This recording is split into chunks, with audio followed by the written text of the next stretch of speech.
Have you ever wondered what goes into making those high-end leather goods? We often see bags, wallets, and watch straps made from exotic skins, but the story behind them is rarely told.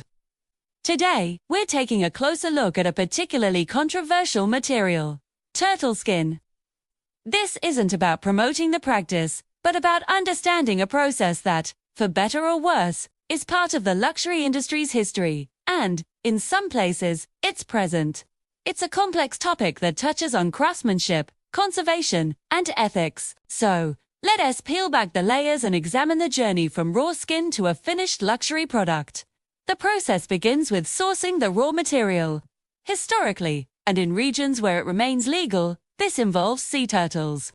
Species like the hawksbill and green turtle have been targeted for their unique shells and skins. The skin, particularly from the neck and flippers, is prized for its distinct pattern of small, geometric scales. Unlike the large, plate-like scutes of the shell, the skin offers a more flexible and delicate texture. Once obtained, these raw skins are extremely perishable. They must be preserved immediately, usually by salting them heavily. This draws out the moisture, halting decomposition and preparing them for the long journey to the tannery. Proper preservation at this initial stage is absolutely critical. Any mistake can ruin the skin, making it worthless. It's a race against time from the very start. When the preserved skins arrive at a specialized tannery, the real transformation begins. The first step is soaking. The salted, stiff hides are rehydrated in large vats of water.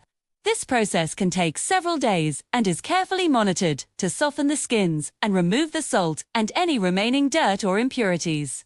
It's a delicate balance to get them pliable enough for the next stages without causing damage. Following the soak, the skins undergo a crucial step called liming.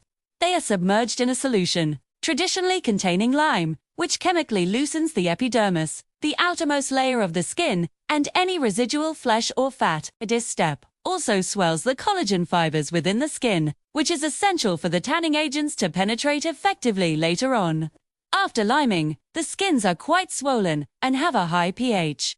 They need to be neutralized and prepared for tanning. This is done through a process called deliming and baiting. The skins are washed to remove the lime, and then treated with special enzymes in a step called baiting. This enzymatic process cleans the skin's grain, removing unwanted proteins, and resulting in a much softer, smoother, and more flexible hide. Think of it as a deep cleaning facial for the skin, preparing it for the main event. It's a highly skilled step, as overbaiting can weaken the skin, while underbaiting leaves it stiff and less refined. The artisans rely on experience, feeling the texture of the skin to know exactly when it's ready for tanning. Now we come to the heart of the process: tanning. This is the chemical treatment that converts the perishable skin into durable, stable leather. For delicate, exotic skins like turtle, a method called chrome tanning is often used. The skins are tumbled in large, rotating drums filled with a solution of chromium salts. These salts penetrate the skin and bind with the collagen fibers, forming a stable cross-linked structure. This is what prevents the skin from rotting and gives it the fundamental properties of leather.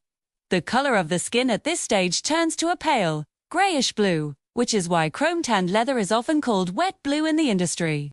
This method is fast and produces a supple, consistent leather that's receptive to dyeing, making it ideal for luxury applications. Once the tanning is complete, the wet blue hides are not yet ready. They undergo several mechanical and chemical post-tanning operations. First, they are wrung out to remove excess moisture. Then, a machine called a splitting machine might be used to slice the skin horizontally, creating a uniform thickness across the entire piece. This is crucial for products like watch straps or wallet interiors, where precision is key. Next comes shaving, where another machine with a helical blade shaves the flesh side of the skin to achieve an even more precise thickness. Following this, the leather is retanned and fat lacquered. Retanning involves adding more tanning agents to impart specific characteristics like fullness or firmness, while fat lacquering introduces oils and fats back into the skin, lubricating the fibers to make the leather soft, flexible, and strong. With the structural transformation complete, the focus shifts to aesthetics. This is where the leather gets its final color and finish. The blue-gray chrome tan skins are moved to the dyeing stage. They are placed back into rotating drums, this time filled with hot water and a mix of dyes. The process is carefully controlled to ensure the color penetrates evenly and achieves the exact shade required by the luxury brand. For turtle skin, brands might opt for natural tones that enhance the original pattern, or they might choose bold, fashionable colors. After dyeing, the skins are stretched and dried. They are often toggled onto large frames, which involves clamping them edge to edge to dry flat and smooth, preventing shrinkage and wrinkles. The final, and perhaps most critical step is finishing. Tone. This is a multi-stage process that gives the leather its final look and feel. It protects the surface and enhances its natural beauty. The process might start with a light buffing to smooth the grain. Then, a base coat is applied. Following this, layers of pigments, binders, and lacquers can be sprayed or rolled onto the surface. For a high-gloss patent look, multiple layers of polyurethane lacquer are applied.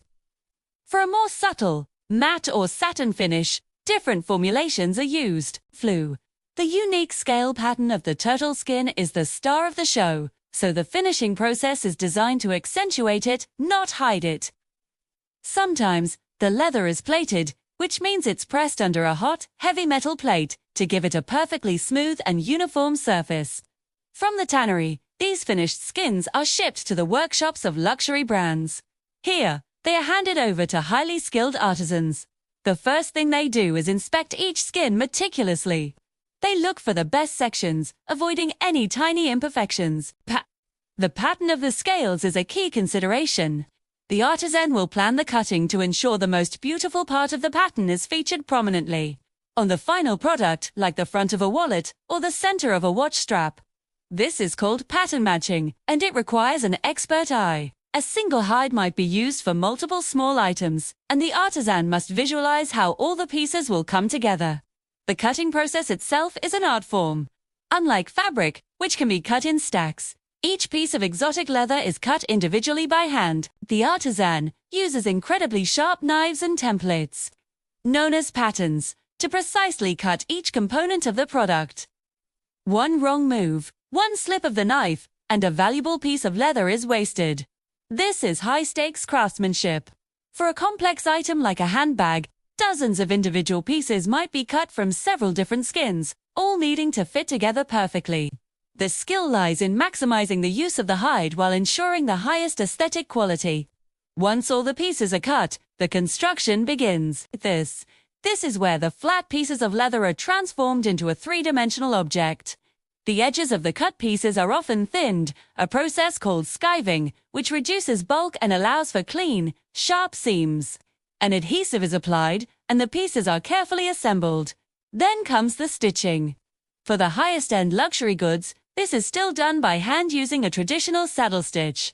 This technique uses 2 needles on a single thread, creating a locking stitch that is far more durable than a machine stitch. If one thread breaks, the seam will not unravel. This meticulous, time-consuming process is a hallmark of true luxury. Finally, the product is finished. This involves edge finishing, one of the most telling details of a well-made leather good. The raw cut edges of the leather are sanded, dyed, and sealed with heated wax or special edge paint. This process is repeated multiple times, building up layers to create a smooth, durable, and beautiful edge that looks like a single solid piece. The hardware, such as zippers, clasps, and buckles, is attached, and the product is given a final cleaning and polish. Each finished item is then subjected to a rigorous quality control inspection before it is packaged and sent to a boutique. It is absolutely crucial to state that the trade in sea turtle products is now illegal in most of the world due to the vital conservation efforts to protect these endangered species. The process we've described largely reflects historical practices or the activities in the few places where regulations may be different or are not enforced. Today, the luxury industry is increasingly moving towards sustainable and ethical alternatives. Many brands are innovating with new materials, from high-tech composites to plant-based leathers, that offer a similar exotic look without the ethical and environmental cost. This journey into the process of making turtle skin products is a window into a part of the luxury world that is thankfully becoming a thing of the past. It highlights the incredible skill of the artisans, but also underscores the importance of our collective responsibility to protect the planet as vulnerable creatures. Thank you for joining us on this exploration. Please consider supporting organizations dedicated to wildlife conservation.